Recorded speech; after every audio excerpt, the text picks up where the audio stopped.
तो आज एक ऐसी कहानी सुनाएंगे जिससे आपको पता चलेगा कि हमारे जो भगवान हैं वो कैसी भक्ति से रीझते हैं, कैसी भक्ति से प्रसन्न होते हैं और हमारी भक्ति कैसी है। तो ये कहानी के माध्यम से आपको पता चलेगा, तो पूरी कहानी ज़रूर सुनिएगा, जिससे कि आपकी जो पूजा हो रही है, आपकी जो भक्ति हो रही है, उसके बारे में आपको पता चलेगा कि आप कैसी भक्ति कर रहे हैं।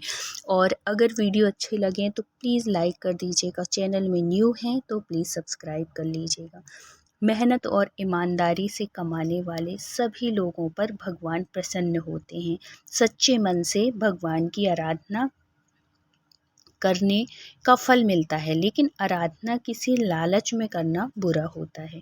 ईमानदारी से किए गए काम का फल अच्छा होता है, इसलिए हमेशा कोई भी काम करें ईमानदारी के साथ ही करें।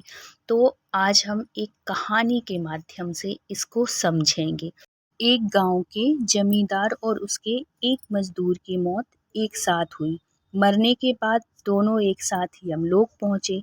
वहां पर यमराज ने कहा कि आज से तुम अपने मजदूर की सेवा करोगे, और मजदूर से कहा कि तुम कोई काम नहीं करोगे। मतलब दोनों में जैसे वहाँ पे जब वो पृथ्वी लोक में थे तो जो मजदूर था वो जमींदार की सेवा करता था और जमींदार बड़ी ठाठ से रहता था, लेकिन जब यमलोक पहुँचे, जब मृत्यु के बाद, तो यहाँ यमराज जो थे वो उल्टा कर दिए, जमींदार को मजदूर की सेवा कराने लगे।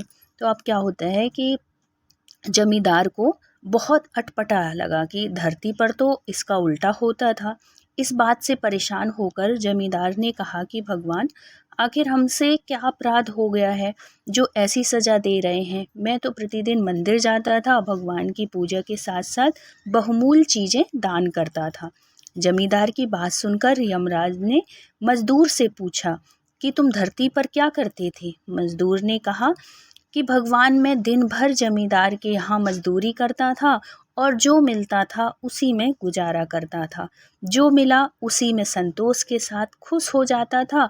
कभी भी भगवान से कुछ नहीं मांगा और ना कभी किसी प्रकार की शिकायत की आपके सामने, भगवान के सामने। गरीबी की वजह से मैं प्रतिदिन मंदिर तो नहीं जाता था और ना ही दीपक जला पाता था, लेकिन अपने घर के सामने जो गली थी वहाँ पे मैं एक दीपक जला के ज़रूर रख देता था, जिससे कि रास्ते में निकलने वालों को दिक्कत ना हो। दीपक जलता रहेगा तो उनको दिखता रहेगा, ये ज़रूर मैं करता था। आने जाने वालों की सुविधा होती थी इससे। मजदूर की बात सुनकर यमराज ने जमींदार से कहा, सुन लिया मजदूर के पुण्य का काम। इसी काम की वजह से, इसी कर्म की वजह से उसको इतनी सुविधा मिली।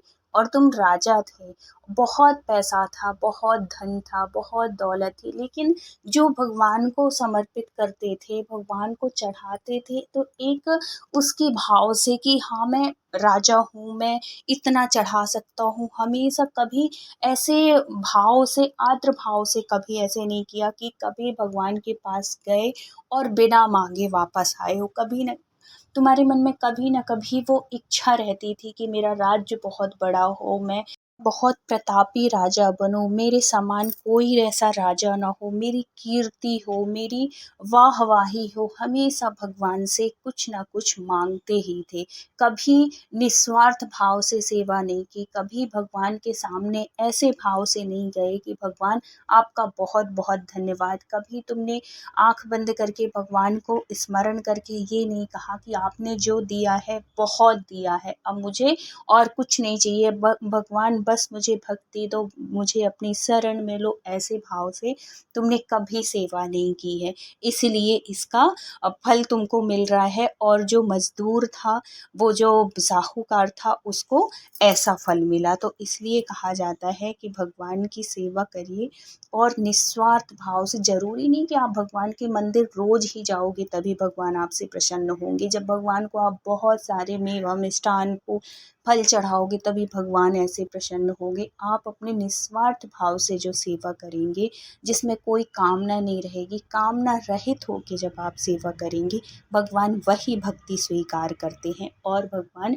कोई सी भी भक्ति, क्योंकि भगवान सब जानते हैं आपके मन में क्या चल रहा है, आप कितने निष्कपट हैं, कितने आप कपटी हैं, भगवान को ये सारी बातें पता होती हैं। उनसे कुछ छुपाने वाली बात होती ही नहीं है। इसलिए दुनिया में आप कैसे रहो, लेकिन भगवान के सामने जाओ तो बिल्कुल अपने आप को एक शीशा की तरह रख के जाओ।